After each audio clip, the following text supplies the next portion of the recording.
जी अस्सलाम वालेकुम फ्रेंड्स, कैसे हैं आप? ठीक हैं फ्रेंड्स। आज हम सीखेंगे प्रिंटिंग का जो साइज़ होता है, जो हम प्रिंटिंग करते हैं कोई भी अपना जॉब, उसका जो साइज़ होता है वो साइज़ किस तरह लेते हैं। अभी हम आगे प्रिंटिंग सेपरेशन वगैरह सारा सीखेंगे, लेकिन उससे पहले जो इम्पोर्टेंट चीज़ है वो आपको साइज़ के बारे में जानना ज़रूरी है। तो आज जो मैं आपको ये डायग्राम बनाना नहीं सिखा रहा। आज आपको ये बताऊंगा कि जो हमारी प्रिंटिंग शीट होती है उसमें यानी हम किस तरह जो अप्स वगैरह लगाते हैं, डाई की सेटिंग किस तरह करते हैं और जो साइज़ हमने क्या लेना है।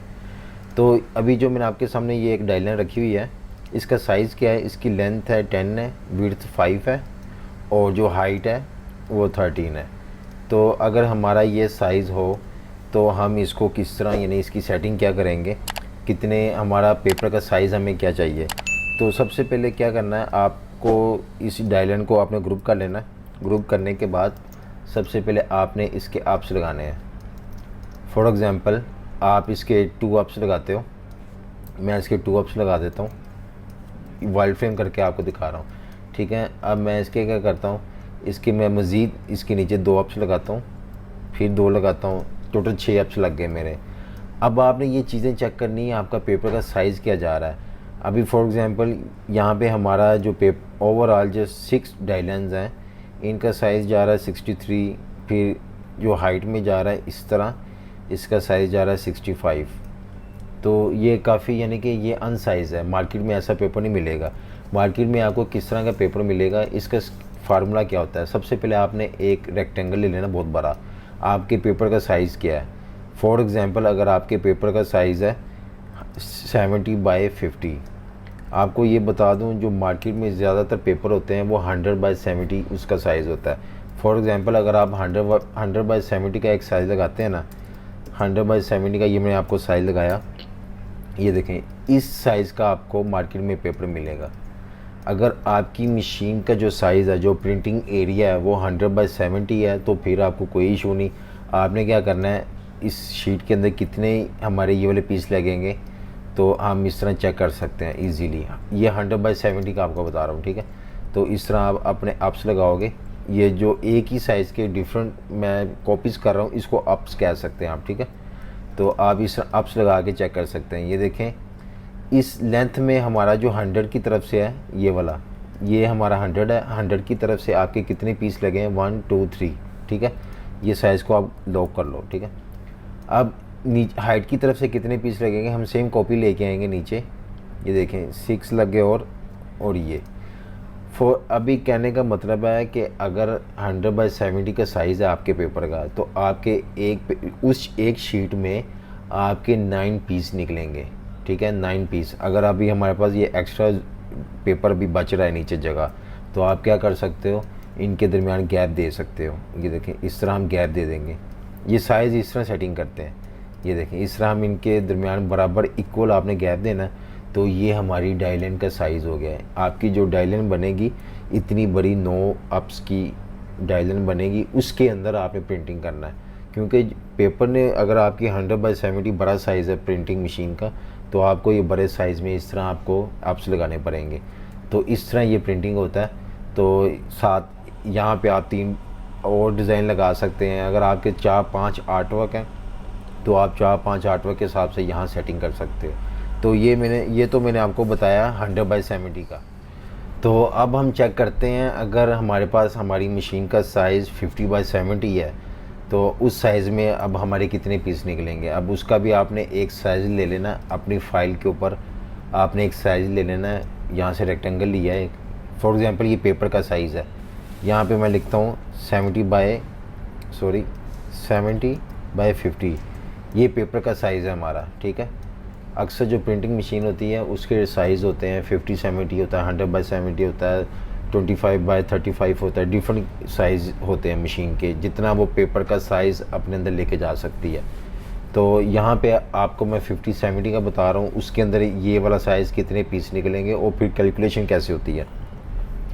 तो आप यहाँ पे आप क्या करेंगे, ये साइज़ को आप लॉक कर लो और यहाँ पे देखें मैं इसको इस तरह लगाता हूँ, एक और कॉपी करता हूँ इस तरह। अब यहाँ पे ये जगह हमारी वेस्ट है पेपर के अंदर, ये शीट वेस्ट जाएगी आपकी। तो इसी तरह इसकी नीचे कॉपी करता हूँ मैं, देखते हैं हमारे दो मज़ीद अप्स आते हैं। हाँ आ गए हैं। ये देखें ये कितने पीस आए आपके, 4 पीस आए हैं। तो इसका मतलब 50-70 में आपके 4 पीस आएंगे।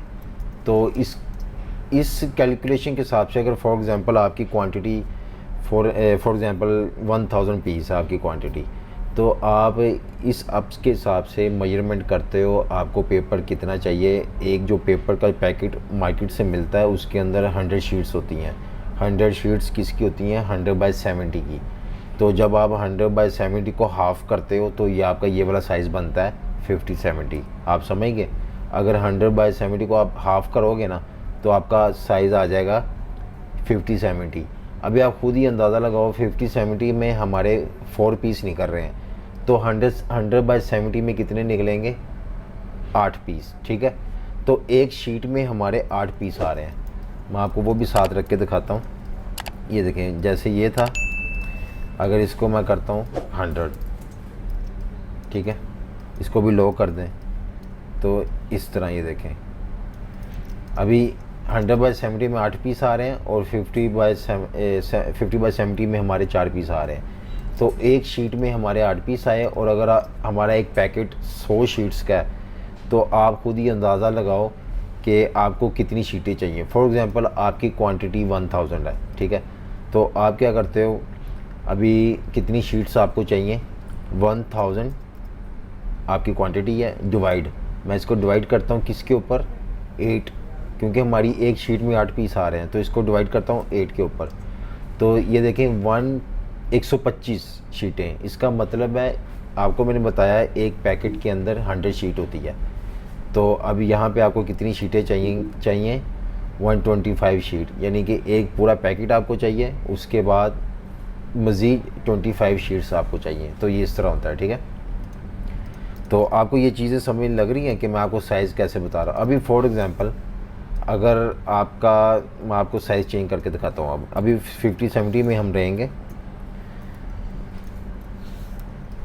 अभी ये मैं डिलीट करता हूँ इनको। ये अभी यहाँ पे आप क्या करते हो, साइज़ अगर चेंज कर देते हैं। अभी तो मैंने आपको जो साइज़ बताया था उससे अगर हम चेंज करें, अगर आपको यहाँ पे साइज़ चेंज करना पड़ जाए फ़ौरन, कस्टमर कहता है मुझे यहाँ पे जो इसकी लेंथ है वो 1 सेंटीमीटर छोटी चाहिए और हाइट 1 सेंटीमीटर या 2 सेंटीमीटर बड़ी चाहिए, तो आपने फ़ौरन डायरेक्ट कैसे करना। आपने ये नहीं है कि पूरी डायलाइन दोबारा बनानी शुरू कर देनी है, ऐसे नहीं है। ये देखें, अभी फॉर एग्ज़ाम्पल मुझे ये वाला पार्ट जो लेंथ है हमारा, ये 1 सेंटीमीटर बड़ी करनी है, तो मैं ये कीबोर्ड इंक्रीमेंट लूँगा यहाँ पे 1 सेंटीमीटर। ये मैंने आपको पहले भी बताया हुआ है कि कीबोर्ड इंक्रीमेंट बहुत इंपॉर्टेंट टूल है हमारा। यहाँ से हम साइज़ फ़ौरन चेंज कर सकते हैं डायरेक्ट सिलेक्शन से, ठीक है। तो यहाँ से आपने ये साइज़ ले लिया 1 सेंटीमीटर कीबोर्ड इंक्रीमेंट, तो यहाँ से मैं डायरेक्ट सिलेक्शन सेलेक्ट करता हूँ। ये देखें, सिर्फ इतने पार्ट को मैं पकड़ के, सिर्फ ये वाले एंकर पॉइंट सेलेक्ट हुए हैं इस वाले एरिए के, तो इसको आपने राइट मैंने प्रेस किया है तो ये 1 सेंटीमीटर का गैप आ गया। जो हमारा फ्रंट होता है वही हमारा बैक होता है। अब यहाँ से मैं करूँगा, इसको बड़ा करना है ये वाले एरिए को।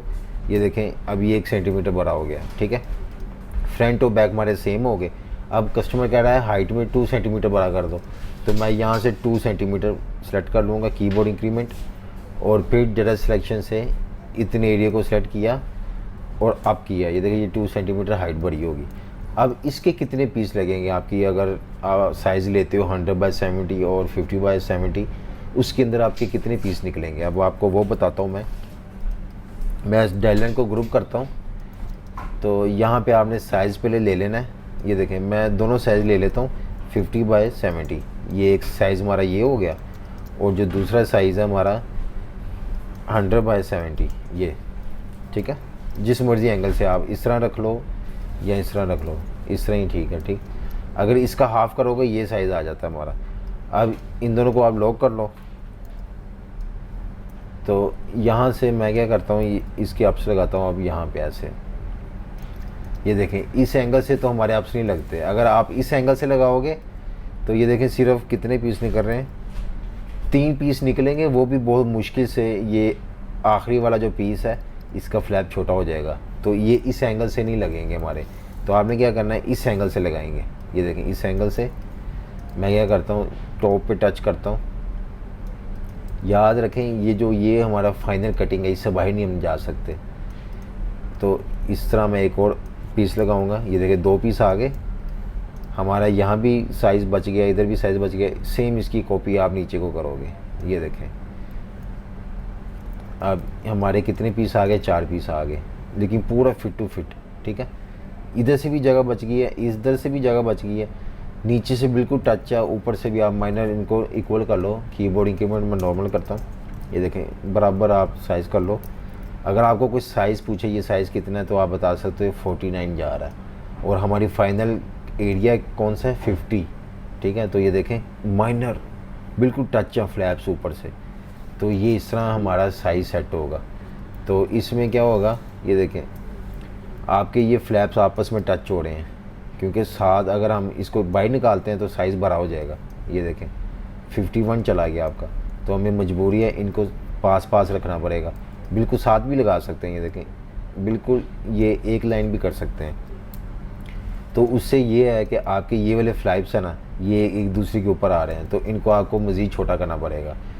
तो इनका पहले आप देखें गैप कितना है। ये देखें ये तकरीबन इतना 8 मिली है, तो इसका मतलब 4 मिली आप छोटा कर लो इनको। ठीक है, दोनों को।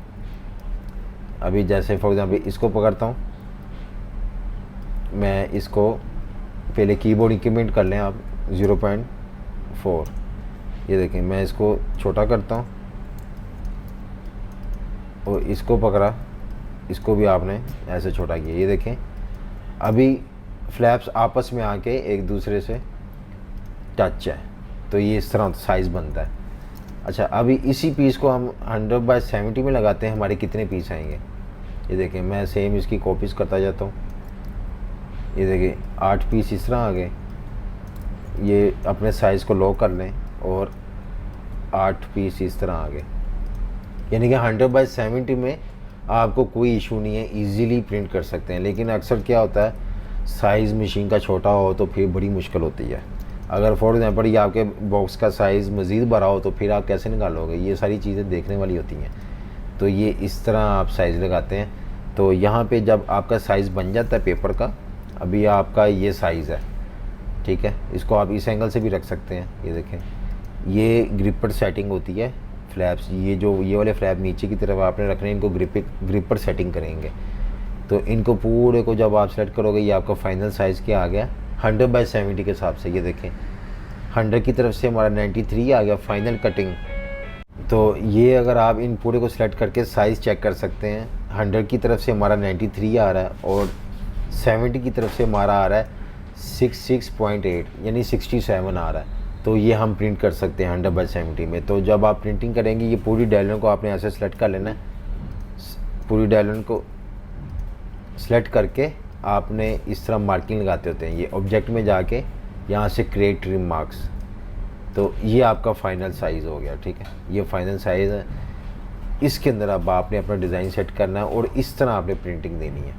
तो ये मैंने आपको बताया है कि ये किस तरह आपने जो प्रिंटिंग की फाइल्स रेडी करते हैं उसके साइज़ अप्स वगैरह कैसे लगाते हैं, डिफरेंट साइज़ हो, छोटा हो, डायलन छोटी हो, बड़ी हो, ये किस तरह लगाते हैं। तो ये सारा फार्मूला ये ऐसे होता है। अब क्योंकि मैं आपको ये चीज़ें इसलिए बता रहा हूँ क्योंकि आगे हमने प्रिंटिंग सेपरेशन वगैरह के बारे में सीखना है, प्रिंटिंग कैसे करते हैं, सारे कलर्स के बारे में सीखेंगे, कलर्स कैसे फंक्शन करते हैं, स्पेशल कलर क्या होता है, स्पॉट कलर क्या होता है, और ग्रेडियंट के अंदर आप स्पेशल कलर कैसे लगाओगे, सारा आपको मैंने यानी कि ये फार्मूलाज बताने हैं। तो उससे पहले ये ज़रूरी था कि आपको ये साइज़ के बारे में बताऊं, क्योंकि डायलन हमने बनानी सीख ली हुई है। डायलन आप कैसे बनाते हो आपको पता लग गया होगा। तो ये आप इस तरह लगाते हैं पेपर के हिसाब से। ठीक है, कि फॉर एग्ज़ाम्पल जैसे आपका आप जैसे लैंड को देख लें, अगर आपकी कोई ज़मीन है या प्रॉपर्टी है जो लैंड होती है, उसके अंदर एरिया के अंदर ही आपने सारा काम करना होता है। ये सेम वही फंक्शन है कि हमारे पास अगर कोई भी पेपर का साइज़ है, उस साइज़ के अंदर ही हमने सारा काम करना है। तो ये इस तरह सारा वर्क होता है। मैं आपको बाद में ये प्रैक्टिकल करके भी दिखाऊंगा। तो आज के लिए इतना ही। आपको साइज़ के बारे में पता लग गया होगा कि साइज़ अप्स वगैरह किस तरह लगाते हैं, जो प्रिंटिंग के लिए हमने आगे इसको प्रोसीजर करना होता है। तो आई होप आपको वीडियो पसंद आई होगी हमारी। तो वीडियो को लाइक भी करें, सब्सक्राइब भी कर लें हमारे चैनल को, और साथ जो बेल आइकन है इसको भी आपने ज़रूर प्रेस करना है ताकि नई वीडियो आप तक इजीली पहुंच जाए। ठीक है।